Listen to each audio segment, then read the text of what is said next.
Okay, good evening, everyone. Good evening, sir.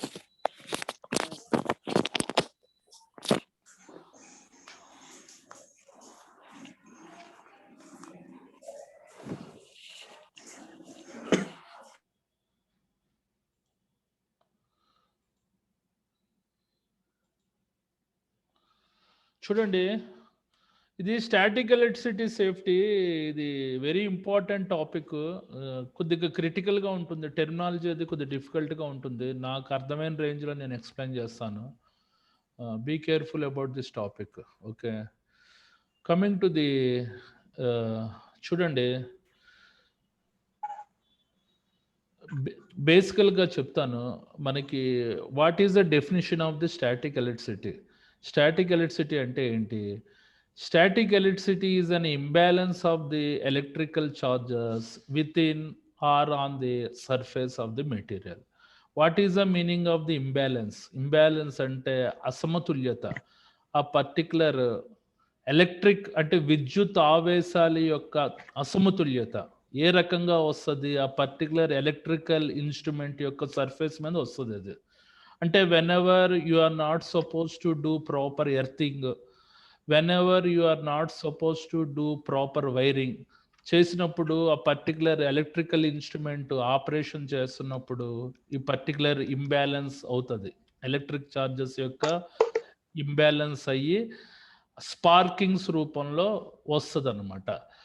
The discharge remains until is able to move away by means of the electric current or electric discharge. అంటే ఆ స్పార్కింగ్స్ వచ్చి ఆ particular విద్యుత్ ఆవేశం ఆ electrical equipment నుంచి surface నుంచి electric current రూపంలో మనకి డిశ్చార్జ్ అవుతూ ఉంటుంది. చూడండి, ఏదైనా ఎలక్ట్రికల్ ఎక్విప్మెంట్ రన్నింగ్లో స్పార్క్స్ వస్తుంటే at is nothing but static electricity discharge అని అంటారు.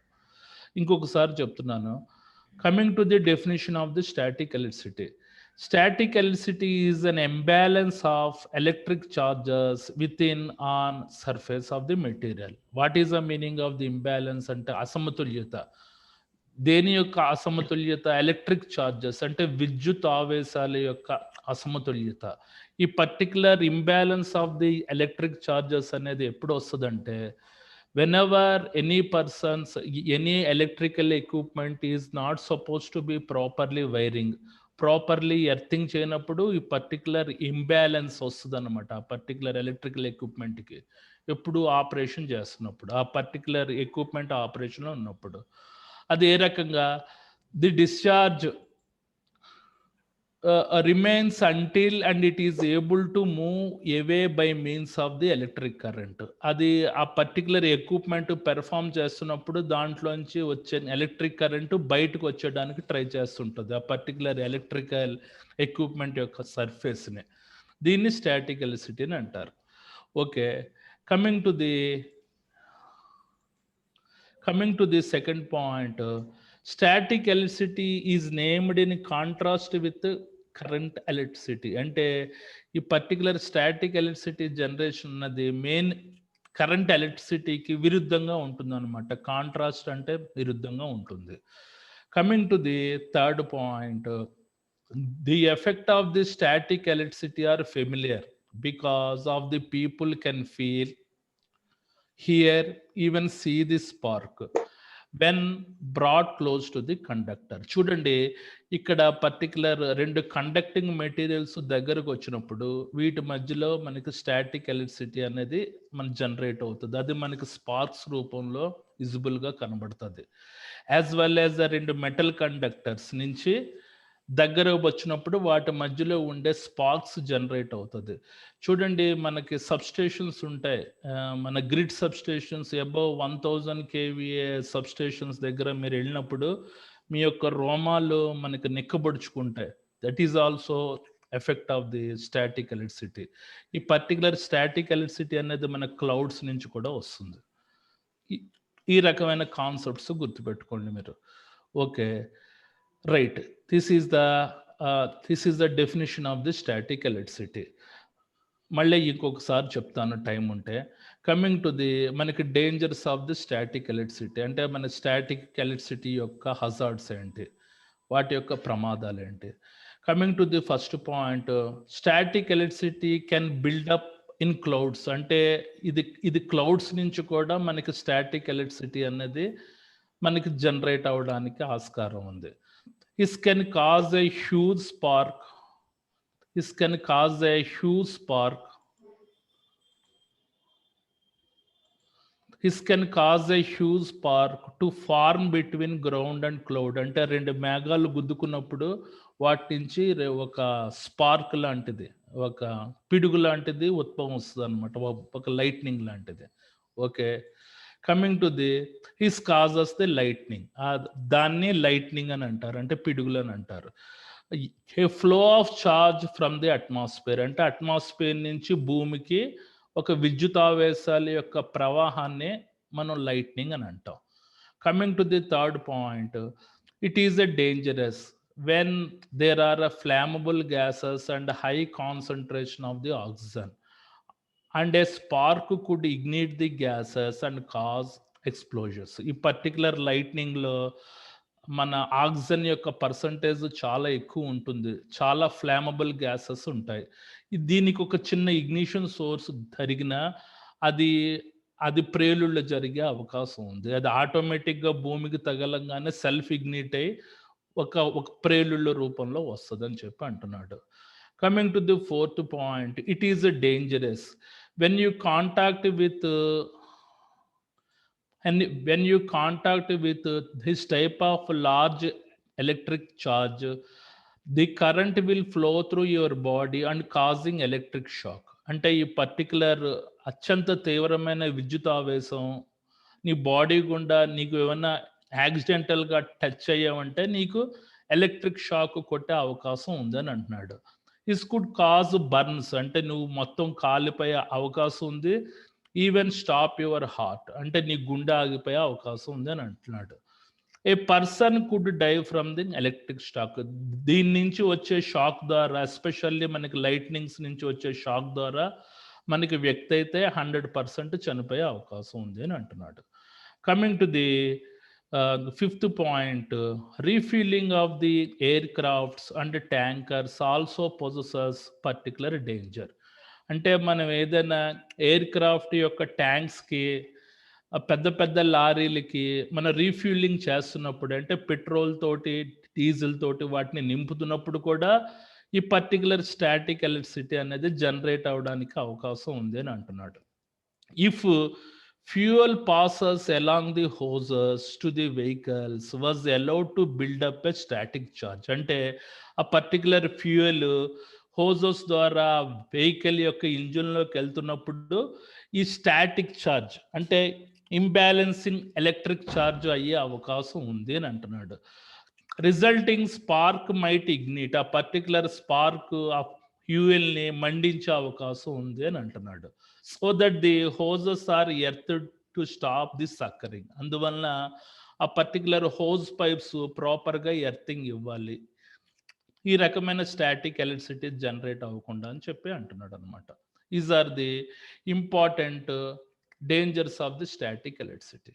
ఓకే, ఇంకొకసారి రిపీట్ చేస్తున్నాను చూడండి. Static electricity can be build up in clouds అంటే ఇది మేఘాల నుంచి ఉద్భవిస్తుంది అని అంటున్నాడు. This can cause a huge spark to form between ground and cloud అంటే ఆ మేఘాల నుంచి పర్టికులర్ గ్రౌండ్కి ఒక హ్యూజ్ స్పార్క్ అంటే ఎక్కువ high flow of the electrons వచ్చే అవకాశం ఉంది అని అంటున్నాడు. దిస్ కాజెస్ ది లైట్నింగ్, దీన్ని లైట్నింగ్ అని అంటారు.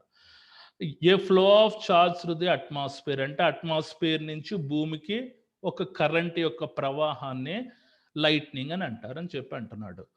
ఇట్ ఈస్ ఎ డేంజరస్, ఇది చాలా ప్రమాదకరమైనది. When there are a flammable gases or high concentration of the oxygen, ఈ పర్టికులర్ లైట్నింగ్లో ఆక్సిజన్ పర్సంటేజ్ ఎక్కువగా ఉంటుంది, చాలా ప్రేలుడు స్వభావం గల గ్యాసెస్ ఉంటాయి అని అంటున్నాడు. ఇది భూమికి టచ్ అవ్వగానే ఆటోమేటిక్గా ఇగ్నిట్ అయ్యి అది మనకి ప్రేలుళ్ళు జరిగే అవకాశం ఉంది అని అంటున్నాడు. Coming to the fourth point, it is dangerous when you contact with this type of the large electric charge. The charge will flow through your body causing electric shock. అంటే దీన్ని నువ్వు యాక్సిడెన్షియల్గా కాంటాక్ట్ అయ్యావంటే ఈ particular high flow of the electric charge నీ body గుండా ప్రవహించి నువ్వు burn అయిపోవడానికి, నీ గుండె ఆగిపోవడానికి, నువ్వు కంపల్సరిగా చనిపోవడానికి ఆస్కారం ఉంది అని అంటున్నాడు. Coming to the next point, refuelling.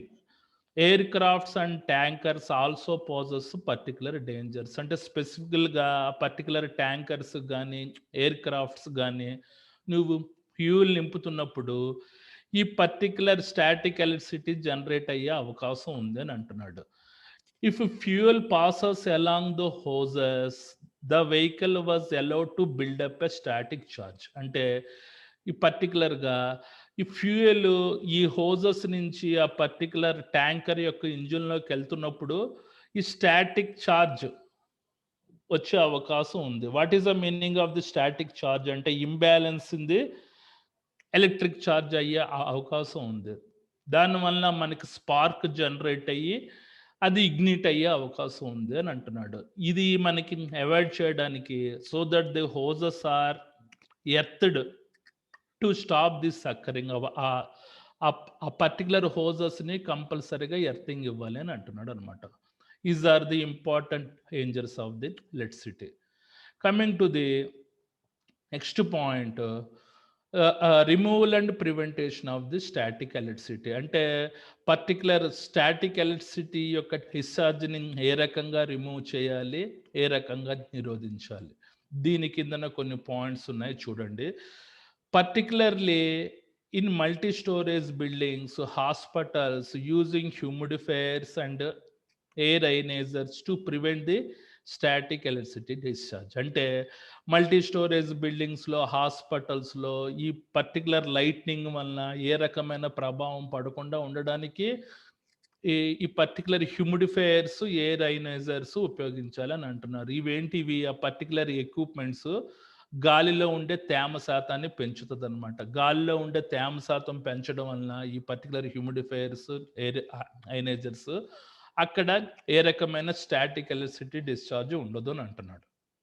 Coming to the second point, humidifiers and air ionisers is to increase the moisture contact of the air, making atmosphere more conductive. అంటే అవి పర్టికులర్ హ్యూమిడిఫైయర్స్, ఎయిర్ అయనైజర్స్ అవి గాల్లో ఉండే తేమ శాతాన్ని పెంచి ఆ ప్రాంతాన్ని వేడిగా చేయడం వలన అక్కడ అట్మాస్ఫియర్ అన్నది మోర్ కండక్టివ్ అవుతుంది. తత్ఫలితంగా ఆ పర్టికులర్ స్టాటిక్ ఎలక్ట్రిసిటీ యొక్క డిశ్చార్జ్ యొక్క ప్రభావం ఏ రకంగా ఉండదు అని అంటున్నాడు. Coming to the third point, items that are particularly sensitive to the static discharge like equipments, anti-static agent, fabric softeners and dryer sheets used in washing machine and cloth dryers are the examples of the anti-static agent used to prevent static cling. అంటే ఏంటి? ఆ particular మనకి బిల్డింగ్స్లో ఉండే మనకి equipments ఏంటి? Equipments specifically washing machines అన్నా, ఆ particular air dryers అన్న, సారీ మన క్లాత్ డ్రైయర్స్కి ఏ రకంగా యాంటీస్టాటిక్ ఏజెంట్ అంటే it is a compound material. అంటే ఇది ఒక మిశ్రమం లాంటిది. దీనితో తయారు చేసిన పదార్థాలతోటి ఆ పర్టికులర్ ఉపరితలం మీద ఈ పర్టికులర్ యాంటీస్టాటిక్ ఏజెంట్స్ ఎలిమెంట్స్ ఉంటే ఈ పర్టికులర్ ఎక్విప్మెంట్స్కి ఏ రకమైన స్టాటిక్ ఎలక్ట్రిసిటీ యొక్క ప్రభావం ఉండదు అని అంటున్నాడు. What is the meaning of the antistatic agent అంటే it is a compound used for the treatment of the material on their surface in order to reduce or eliminate the static electricity. This is called antistatic agent. And fabric softeners and dryer sheets are used in washing machine and cloth dryers are the examples of the anti-static agent to prevent the static sting. ఈ particular items వాటి మీద పెట్టడం వలన లేకపోతే ఆ particular surface మీద ఈ particular యాంటీస్టాటిక్ element సంబంధించిన కాంపౌండ్ మిశ్రమం ఉంచడం వలన ఆ ఎక్విప్మెంట్స్కి ఏ రకమైన స్టాటిక్ ఎలక్ట్రిసిటీ యొక్క ప్రభావం ఉండదు. అవి స్టాటిక్లింగ్ ఏదైనా మన తలకి స్టాటిక్ ఎలక్ట్రిసిటీ పట్టుకుని వేలాడే ప్రాంతాన్ని నిరోధిస్తాయి అని అంటున్నాడు. ఓకే, ఈ పర్టికులర్ పాయింట్ ఇంకోసారి చదువుతాను. Coming to the number 4, for semi conductor devices used in the electronics, conductive anti-static bags are commonly used to protect such components. అంటే సెమీ కండక్టర్ డివైజెస్ అంటే మనకి ఎలక్ట్రానిక్స్ గ్రూప్స్లో ఉండే చిప్స్ కానీ, ఆ పర్టికులర్ కంప్యూటర్స్ కానీ, ఆ పర్టికులర్ సెల్ ఫోన్స్ కానీ వస్తాయి. వాటికి ఈ యాంటీ స్టాటిక్ ఎలిమెంట్స్ తయారు చేసిన బ్యాగ్ లోపల ఉంచడం వలన ఏ రకమైన స్టాటిక్ ఎలక్ట్రిసిటీ ప్రభావం ఆ పర్టికులర్ సెమీ కండక్టర్స్ డివైస్ మీద ఉండదు అని అంటున్నాడు. Coming to the next point, people who work on the circuits that contain these devices often ground themselves with a conductive anti static strips. అంటే ఆ పర్టికులర్ ఎలక్ట్రానిక్స్ సర్క్యూట్స్ మీద work చేసే workers, అంటే particular స్పెసిఫికల్గా మన తలకు సెల్ ఫోన్స్ తయారు చేసే కంపెనీ, కంప్యూటర్స్ హార్డ్వేర్ తయారు చేసే కంపెనీ దగ్గర అది మల్టీ స్టోరేజ్ బిల్డింగ్లో ఉందంటే దానికి గ్రౌండ్లో కంపల్సరీగా యాంటీ స్టాటిక్ స్ట్రిప్ లాంటిది పెట్టాలి. అంటే యాంటీ స్టాటిక్ ఇవాచీ లాంటిది ఏమైనా పెట్టామంటే ఆ పర్టికులర్ స్టాటిక్ ఎలక్ట్రిసిటీ యొక్క మనకి ఎఫెక్ట్ ఏ రకంగా ఉండదు అని అంటున్నాడు. Okay, these are the important 5 points for the removal and prevention of the static electricity. Okay, these the మన dangers of the static electricity. First the మనకి definition of the static electricity. ఈ 3 portions అయ్యాయి. ఇది next one is a very important. చూడండి, methods to prevent the static electricity discharge. అంటే ఏ రకమైన methods ఉంటాయి ఆ పర్టికులర్ స్టాటిక్ ఎలక్ట్రిసిటీ డిశ్చార్జ్ చేయడానికి, ఏ రకమైన మెథడ్స్ ఉపయోగించాలి. ఫస్ట్ది ఏంటి, zero bond method.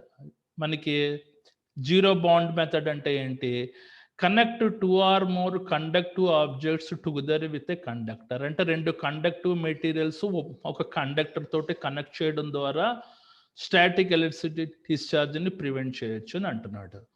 Coming to the next point, zero ground method. What is the meaning of the zero ground method అంటే connect 1 or more conductive objects together with a conductor directly to the earth. అంటే మన జనరల్గా electrical ఎక్విప్మెంట్స్కి ఈ రకంగా earthing ఇస్తారు to prevent the static electricity. అంటే 2-3 ఒక కండక్టర్ని వేరే కండక్టర్ తోటి కనెక్ట్ చేసి మనకి డైరెక్ట్గా గ్రౌండ్లో ఇన్స్టాల్ చేయడం, like wire or steel rod. Okay, coming to the మనకి జీరో హ్యూమిడిఫికేషన్ అంటే ఏంటి, చూడండి, moisture in the air humidity above 60% can help dissipate the static charges on the objects. అంటే మల్టీ స్టోరేజ్ బిల్డింగ్స్లో స్పెసిఫికల్గా హ్యూమిడిటీ, గాల్లో ఉండే తేమ శాతాన్ని 60% పెంచామనుకోండి, ఆ పర్టికులర్ ఎయిర్ అయనైజర్ ద్వారా కానీ హ్యూమిడిఫైర్స్ ద్వారా కానీ అది మన స్టాటిక్ చార్జెస్ అన్నది ఆ బిల్డింగ్ ఏరియాలో మనకి డిసిపేట్ అవుతుంది, అంటే ఆయమయ్యే అవకాశం ఉంది అని అంటున్నాడు. ఇది బిల్డింగ్ యాక్టివిటీకి వచ్చేసరికి. ఇది మనకి ఎలక్ట్రికల్ ఎక్విప్మెంట్ యాక్టివిటీకి వచ్చేసరికి ఈ రకంగా చేయాలి. Coming to the next, zero additives. అంటే ఏంటి, మనకి ఏదైనా పెట్రోల్ రీఫిల్లింగ్ చేస్తున్నప్పుడు ఆ పెట్రోల్లో సర్టెన్ ఫ్యూయల్స్ నువ్వు యాడ్ చేయడం వలన, సర్టెన్ ఎడిటివ్స్ యాడ్ చేయడం వలన ఆ పర్టికులర్ లిక్విడ్ యొక్క కండక్టివిటీ పెరిగి స్టాటిక్ ఎలక్ట్రిసిటీ డిశ్చార్జ్ అనేది ఉండదు అని చెప్పి అంటున్నాడు. ఇది ఎప్పుడు పర్టికులర్ రీఫ్యూలింగ్ చేస్తున్నప్పుడు, ఆ పర్టికులర్ ట్యాంకర్స్ కానీ ఎయిర్ క్రాఫ్ట్ కానీ ఈ రకమైన ఎడిటివ్స్ ఆ పర్టికులర్ పెట్రోల్లో కానీ డీజిల్లో కానీ యాడ్ చేయడం వల్ల రీఫిల్లింగ్ చేస్తున్నప్పుడు ఈ స్టాటిక్ ఎలక్ట్రిసిటీ డిశ్చార్జ్ ఉండదు అని అంటున్నాడు. కమింగ్ టు ది మనకి next, zero static collectors. highly conductive devices, anti-static agent that collect the static charges from the unconductive sources and safety channel to the ground. అంటే multi storage బిల్డింగ్స్లో ఉండే washing machines, air dryers, దాన్ని ప్రివెంట్ చేయడానికి ఈ రకమైన static collectors, అంటే anti static agent తోటి ఆ కాంపౌండ్ తోటి తయారు చేసిన పదార్థాలు ఆ పర్టికులర్ కండక్టివ్ సర్ఫేస్ మీద ఉంచడం వల్ల ఆ పర్టికులర్ ఏరియాలో స్టాటిక్ ఎలక్ట్రిసిటీ అనేది జనరేట్ అవ్వదు అని చెప్పి అంటున్నాడు. Zero materials, conductive flooring and shoe soles can be dissipate the static charges from the person. అంటే for example electronics equipments circuit డివిజన్స్లో పనిచేస్తున్న వ్యక్తికి బాటమ్ సైడ్ కండక్టివ్ ఫ్లోరింగ్ ఉండి అతని యొక్క షూస్కి కండక్టివ్ సోల్ వేసుకోవడం వల్ల ఆ వ్యక్తి పర్టికులర్ స్టాటిక్ ఎలక్ట్రిసిటీ డిశ్చార్జ్ వల్ల ఏ రకమైన ప్రభావం పడదు అని అంటున్నాడు. కమింగ్ టు ది నెక్స్ట్, మనకి జీరో మినిమైజ్ అంటే ఏంటి? Minimize the splashing and refall of the low conductivity flammable liquids. అంటే ఏంటి? నువ్వు రీఫిల్లింగ్ చేస్తున్నప్పుడు ఫాస్ట్గా రీఫిల్ చేయకుండా స్లోగా రీఫిల్ చేయడం వలన ఆ ఫ్లామబుల్ లిక్విడ్ పడిపోకుండా నువ్వు అంటే మన లీక్ అవ్వకుండా నువ్వు రీఫిల్ చేయడం వల్ల ఈ పర్టికులర్ స్టాటిక్ ఎలక్ట్రిసిటీ డిశ్చార్జ్ అన్నది నువ్వు ప్రివెంట్ చేయగలవు అని చెప్పి అంటున్నాడు. Okay, is are the important methods to prevent the static electricity discharge. మీకు అర్థం కాకపోతే ఒకసారి అర్థం అవుతుంది, పర్వాలేదు. జస్ట్ ఈ పాయింట్స్ గుర్తుపెట్టుకోండి. మన zero bond, zero ground method, zero humidification method, zero additives, zero static collectors, zero materials, zero minimise, ఇవి రాశారనుకోండి, వీటికే ఫుల్ మార్క్స్ పడతాయి మీకు.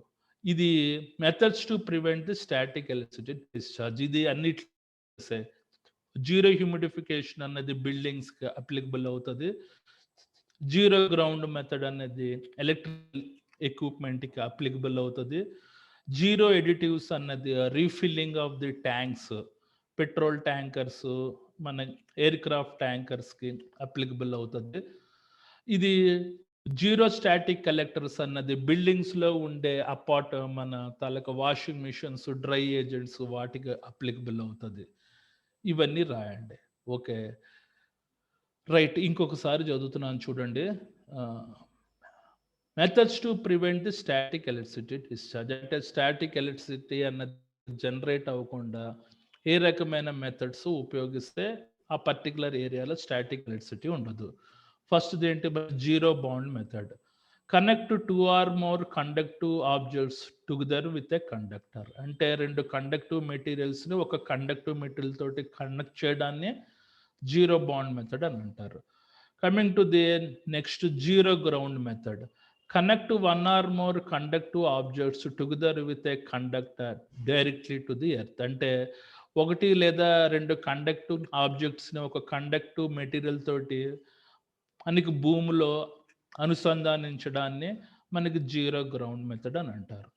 కమింగ్ టు ది నెంబర్ 3, మనకి జీరో హ్యూమిడిఫికేషన్ మెథడ్. చూడండి, moisture in the air, humidity above 60% can help dissipate the static charge on the object. అంటే ఆ గాల్లో పర్టికులర్ బిల్డింగ్లో ఉండే మన గాల్లో ఉండే తేమ శాతాన్ని పెంచడం వల్ల ఆ పర్టికులర్ ఏరియాలో ఉండే స్టాటిక్ ఎలక్ట్రిసిటీ మనకి కంప్లీట్గా డిసిపేట్ అవుతుంది, అంటే మాయం అవుతుంది అని అంటున్నాడు. కమింగ్ టు ది నెక్స్ట్, మనకి జీరో ఎడిటివ్స్.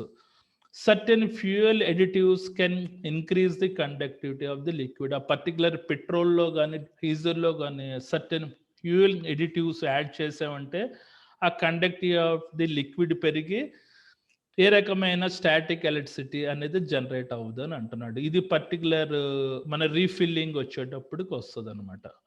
అది రీఫ్యూలింగ్కి ఈ పర్టికులర్ జీరో ఎడిటివ్ అనేది అప్లికబుల్ అవుతుంది. Coming to the next one, zero static collectors. అంటే ఇది మన బిల్డింగ్స్లో ఉండే ఎలక్ట్రికల్ ఎక్విప్మెంట్స్ మీద ఉంటుందన్నమాట. Highly conductive devices, anti static agents అవి ఆ పర్టికులర్ ఆ ఎలక్ట్రికల్ డ్రైయర్స్ మీద, ఎలక్ట్రికల్ వాషింగ్ మిషన్స్ మీద ఈ యాంటీస్టాటిక్ ఏజెంట్ కాంపౌండ్ తయారు చేసిన పదార్థాలు దాని సర్ఫేస్ మీద అనుసంధానించడం వల్ల అదేంటి ఏ రకమైన స్టాటిక్ ఎలక్ట్రిసిటీ జనరేట్ అవ్వదు. అది మనకి స్టాటిక్ ఎలక్ట్రిసిటీని కనెక్ట్ చేసి డైరెక్ట్గా గ్రౌండ్కి పంపించేస్తాయి అన్నమాట. Coming to the next one, zero materials, conductive flooring, shoe soles can help dissipate the static charges away from the person. అంటే ఆ సర్క్యూట్ డివిజన్స్లో పనిచేసే వర్కర్కి ఆ ఫ్లోరింగ్ అన్నది కండక్టివ్ ఫ్లోరింగ్, ఆ పర్టికులర్ సేఫ్టీ షూస్ యొక్క సోల్ కండక్టివ్ మెటీరియల్ అవ్వడం వలన ఆ పర్సన్కి ఏ రకమైన స్టాటిక్ ఎలక్ట్రిసిటీ యొక్క ప్రభావం ఉండదు అని అంటున్నాడు. Coming to the next one, zero minimize. Minimize the splash filling and refall of the low conductive flammable liquids. అంటే స్పీడ్గా రీఫిల్లింగ్ చేయడం తగ్గించడం. స్ప్లాష్ అంటే ఒకేసారి, అలా కాకుండా ఆ పర్టికులర్ ఫ్లామబుల్ లిక్విడ్ పడిపోకుండా అంటే లీక్ కాకుండా చూడడం వలన కూడా మనకి స్టాటిక్ ఎలక్ట్రిసిటీ అన్నది జనరేట్ అవ్వకుండా ఉంటుంది ఎప్పుడు పర్టికులర్గా రీఫిల్లింగ్ చేస్తున్నప్పుడు. Okay, is are the methods to prevent the static discharge. Okay, right, ఇక్కడ వరకు మీకు అర్థమైంది అనుకుంటున్నాను. చూడండి, methods of the earthing or types of the earthing. ఇది పర్టికులర్ ఎక్విప్మెంట్కి ఏదైనా స్టాటిక్ ఎలక్ట్రిసిటీ జనరేట్ అవుతున్నప్పుడు ఈ రకమైన ప్రాపర్గా ఎర్తింగ్ ఇచ్చామంటే ఆ పర్టికులర్ ఎలక్ట్రికల్ ఇన్స్టలేషన్ ఎక్విప్మెంట్స్ ఏదైనా ట్రాన్స్ఫార్మర్స్ కానీ మోటార్స్ కానీ ఎనీ ఐటమ్స్కి ఈ ప్రాపర్గా ఎర్తింగ్ ఇవ్వడం వల్ల వాటికి ఏ రకమైన స్టాటిక్ ఎలక్ట్రిసిటీ అనేది మనకి జనరేట్ అవ్వదు. అవి ఎప్పుడు రన్నింగ్ చేస్తున్నప్పుడు, టాస్క్ పెర్ఫామ్ చేస్తున్నప్పుడు. Earthing can be done in many ways. Various methods employed in earthing.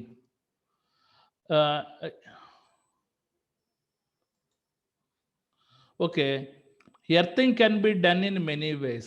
Various methods employed in earthing అంటే జనరల్గా house wiring or factory and other concealed and connected electrical equipment machines are discussed as follows. అంటే జనరల్గా మన అపార్ట్మెంట్స్కి ఏ రకమైన మనకి earthing ఇవ్వాలి, plus మన factory సంబంధించిన ఎలక్ట్రికల్ ఎక్విప్మెంట్స్కి ఏ రకమైన ఎర్తింగ్ ఇవ్వాలి అన్నది ఈ పర్టికులర్ క్రింది పేర్కొన్న అంశాల్లో మనం డిస్కస్ చేస్తున్నాం అని చెప్పి అంటున్నాడు. ఇందులో మనకి హౌస్ వైరింగ్ ఇంక్లూడ్ అయింది, factory and other connected electrical equipments include అయ్యాయి, అండ్ మిషన్స్ కూడా ఇంక్లూడ్ అయ్యాయి. ఫస్ట్ ఏంటి, ప్లేట్ ఎర్తింగ్. మనకి ప్లేట్ ఎర్తింగ్ అన్నది మనకి ఎక్స్పెన్సివ్ అనమాట. జనరల్గా ప్లేట్ ఎర్తింగ్ ఏంటి, in plate earthing system A plate made of copper with dimensions of 600 mm into 600 mm into 3.18. What is the meaning of this 600 mm పొడుగు, 600 mm వెడల్పు, 3.18 mm thickness, are galvanized iron plate with dimensions 600 into 600 into 6.35. ఇది copper plate అయితే 3.18 mm thickness ఉండాలి. అది galvanised iron plate అంటే 6.35 mm thickness ఉండాలి.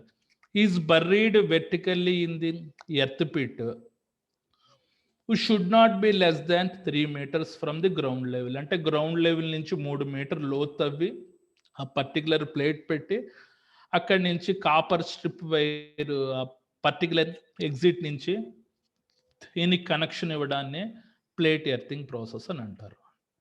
Okay, coming to the pipe earthing. ఇది మనకి ఫెమిలియర్ టైప్ ఎర్తింగ్. అంటే మనకి జనరల్గా అన్ని ట్రాన్స్ఫార్మర్స్కి పర్టికులర్ పైప్ ఎర్తింగ్ అనేది చేస్తూ ఉంటారు.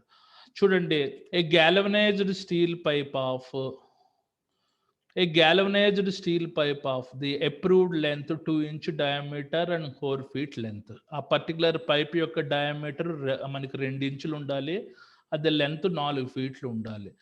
Is placed vertically in wet soil in the kind of system of earthing. ఇది కూడా 3 మీటర్స్ 4 మీటర్స్ లోతవ్వి ఆ పైప్ పెట్టి అని ఎప్పుడు తడిగా ఉండేటట్టు ఉండాలి. ఆ పర్టికులర్ సాయిల్ ఎప్పుడు తడిగా ఉండేటట్టు మనకు చేయడం. దీన్ని పైప్ ఎర్తింగ్ అని అంటారు. Okay. It is the most common system of the earthing. ఇది మనకి ఆల్ ఎలక్ట్రికల్ ఇన్‌స్టలేషన్ ఎక్విప్‌మెంట్స్‌కి జనరల్‌గా ఈ పర్టిక్యులర్ పైప్ ఎర్తింగ్ అనేది ఎక్కువగా చేస్తారు. చూడండి పైపు ఇది galvanised steel pipe approved length. ఇది మనకు 2 inch diameter and 4 feet length ఉండాలి కంపల్సరీగా. అది కాకపోతే రాడ్ ఎర్తింగ్‌ని ఏ రకంగా చేయాలంటే ఈ copper rod 12.5 mm diameter or 16 mm diameter of the galvanized steel, 8.2 feet length and are buried upright on earth manually with the help of the pneumatic hammer. అంటే suppose rod అంటే copper అయితే అది మనకి 12.5 mm ఉండాలి. What is meaning of the diameter అంటే if it is the galvanized steel అంటే it will contain 16. Rod యొక్క length 0.2 feet ఉండి అది గ్రౌండ్ లో మాన్యువల్ అయినా గుచ్చాలి, లేకపోతే ఏదైనా న్యూమాటిక్ హ్యామర్ తోటైనా పెట్టి ఆ పర్టికులర్ ఎలక్ట్రికల్ ఇన్స్ట్రుమెంట్ నుంచి అది ఉంటుంది కదా ఆ కాపర్ స్ట్రిప్ దీనికి కనెక్ట్ చేసేటట్టు ఉండాలి. It is the same method of the pipe earthing. Okay, ఇది కూడా ప్రొసీజర్ ఒకలాగే ఉంటుంది. Coming to the number 4 strip or wire earthing. Strip or wire earthing అంటే ఏంటి? In this method of the earthing, strip electrodes of the cross section not less than 25 mm into 1.6 mm is buried in a horizontal trenches of minimum depth of 0.5 meter. అంటే ఆ particular చూడండి serial induction Motors ఒకే ఉన్న వాటికి దాని పక్కన ఒక trench తవ్వి 0.5 metre trench తవ్వి అక్కడి నుంచి ఈ పర్టికులర్ క్రాస్ సెక్షన్ ఏరియా సంబంధించిన స్ట్రిప్ ఎలక్ట్రోడ్స్ మనకి డైరెక్ట్ గా భూమిలో పెట్టేసి కప్పేయడమే. దీన్ని స్ట్రిప్ ఆర్ ఐర్ ఎర్తింగ్ అని అంటారు. ఓకే, ఇన్ని రకాలుగా మనం ఎర్తింగ్ ఇవ్వచ్చు for the prevention of the static electricity discharge of that particular equipment. అయిపోయింది టాపిక్. ఇది జనరల్గా మీకు ఈ యూట్యూబ్ వీడియోస్లో చూపించామండి ఆఫ్లైన్ క్లాస్లో ఉండేటప్పుడు క్లియర్గా అర్థమయ్యి. ఇక్కడ మనకు ఆ స్కోప్ లేదు ఈ ఆన్లైన్ క్లాస్లో. ఒకసారి వీడియోస్ చూడండి స్టాటిక్ ఎలక్ట్రిసిటీ డిశ్చార్జ్ గురించి, మీకు పాయింట్స్ ఈజీగా అర్థమవుతాయి. Okay, any doubts? Sir video అది మీరు చూసుకోండి సార్. ఇది యూట్యూబ్ వీడియోస్లోకి వెళ్ళి స్టాటిక్ ఎలక్ట్రిసిటీ డిశ్చార్జ్ అని కనబడితే బోల్డ్ కనబడతాయి వీడియోస్. అందులో ఏదో ఒకటి చూస్తే మీకు అర్థం అవుతుంది, కాన్సెప్ట్ అర్థం అవుతుంది మీకు. ఇది ఇన్ఫర్మేషన్ ఇది ఈ మొత్తం ఇన్ఫర్మేషన్ రాయాలి మీరు 10 marks questions. What are the static electricity hazards and control measures and what are the different types of the earthing. ఈ మొత్తం స్టాటిక్ ఎలక్ట్రిసిటీ సంబంధించిన క్వశ్చన్ 10 మార్క్స్ అయితే ఈ టోటల్ అప్పుడే just you will get the 8 marks. Basically these are very important to prevent the static electricity discharge. Zero bond method, zero ground method, zero humidification, zero additives. Okay, zero static collectors, zero materials, zero minimise, ఇవన్నీ రాయాలి. తర్వాత ఇవి రాయాలి మనకి of the static electricity. Okay, ఇంకొకసారి చెప్తున్నాను చూడండి definition of the static electricity, చాలా ఇంపార్టెంట్. ఈ 3 పాయింట్స్ రాయండి. ఒకవేళ 3 మార్క్స్లో కానీ generate this 3 points. Okay, static electricity is an imbalance of the electric charge. What is the meaning of the imbalance అంటే అసమతుల్యత, అంటే విద్యుత్ ఆవేశం యొక్క అసమతుల్యత. ఎక్కడ పర్టికులర్ ఎలక్ట్రికల్ ఎక్విప్మెంట్ యొక్క సర్ఫేస్ మీద వచ్చే విద్యుత్ ఆవేశాల యొక్క అసమతుల్యత. అది ఎప్పుడు వస్తుంది? ఆ ప్రాపర్ ఎలక్ట్రిక్ ఎక్విప్మెంట్స్ నువ్వు ప్రాపర్గా ఎర్తింగ్ ఇవ్వకపోయినా, ప్రాపర్గా వైరింగ్ ఇవ్వకపోయినా, ఆ పర్టికులర్ ఎలక్ట్రికల్ ఎక్విప్మెంట్ యొక్క సర్ఫేస్ మీద స్టాటిక్ ఎలక్ట్రిసిటీ అనేది మనకి జనరేట్ అవుతుంది. The discharge remains until and it is able to move away by means of the electric current or electric discharge. అది స్పార్క్స్ రూపంలో వచ్చి ఎలక్ట్రిక్ కరెంట్ రూపంలో బయటికి ఉద్గారం అయిపోవడానికి చూస్తూ ఉంటుంది. అందువల్ల ఆ పర్టికులర్ ఎక్విప్మెంట్ ఆ టైంలో ముట్టుకున్నా ఉంటే మనం షాక్ కొట్టి చనిపోయే అవకాశం ఉంది. Coming to the second point, static electricity is named in contrast with current electricity. అంటే ఇది స్టాటిక్ ఎలక్ట్రిసిటీ అనేది కరెంట్ ఎలక్ట్రిసిటీకి విరుద్ధంగా ఉంటుందని అంటున్నాడు. Coming to the effect of the static electricity are familiar because of the people can feel, hear, even see the spark when brought close to the conductors. ఏదైనా రెండు conductors దగ్గరకు పట్టుకొచ్చామంటే వాటి రెండింటి మధ్య మనకు స్టాటిక్ ఎలక్ట్రిసిటీ అనేది మనం చూడగలం, మనం ఫీల్ చేయగలం. ఎప్పుడు మనం ఫీల్ అవ్వగలం అంటే when you are suppose to go high అంటే 1000 kVA, సారీ మనకి 10,000 kVA ఎలక్ట్రికల్ గ్రిడ్ సబ్స్టేషన్స్లోకి మీరు వెళ్ళినప్పుడు మీకు కూడా స్టాటిక్ ఎలక్ట్రిసిటీ ప్రభావం అనేది కలుగుతుంది. దానివల్ల మీకు రోమాలు నిక్కబడుచుకుంటాయి అన్నమాట. Is are the important points of the static electricity. Okay, right. Are you able to apply in examinations?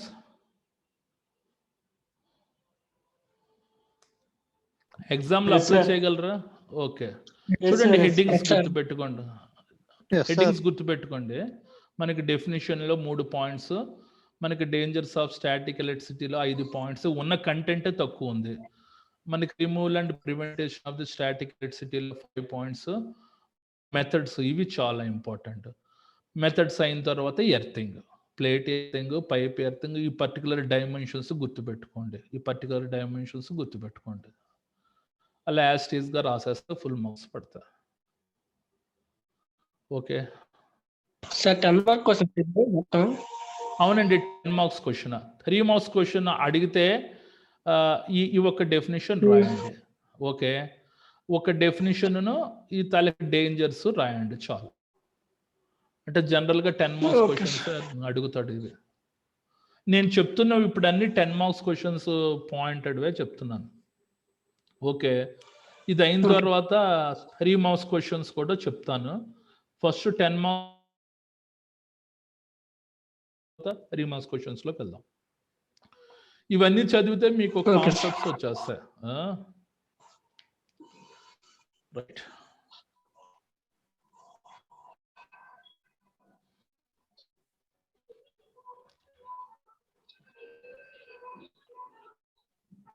చూడండి స్టాటిక్ ఎలక్ట్రిసిటీ ఎప్పుడు జనరేట్ అవుతుంది మనకి?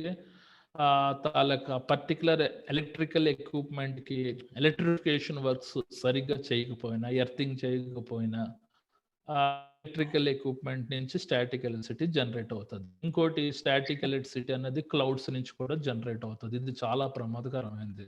ఇంకోటి స్టాటిక్ ఎలక్ట్రిసిటీ అనేది మనం ట్యాంక్స్ రిఫ్యూలింగ్ చేస్తున్నప్పుడు ప్రొసీజర్స్, హోజెస్కి కానీ ఎర్తింగ్ ఇవ్వకపోతే వాటి ద్వారా కూడా స్టాటిక్ ఎలక్ట్రిసిటీ జనరేట్ అయ్యి మొత్తం ఆ తాలూకు ఫ్యూల్ ఇగ్నిట్ అయ్యే అవకాశం ఉంది. ఇన్ని రకాలుగా స్టాటిక్ ఎలక్ట్రిసిటీ అనేది మనకి జనరేట్ అవుతుంది. What is the meaning of the static electricity? Is nothing but ఈ imbalance of the electrical charge. Of the electrical charge is nothing but a static electricity. Okay,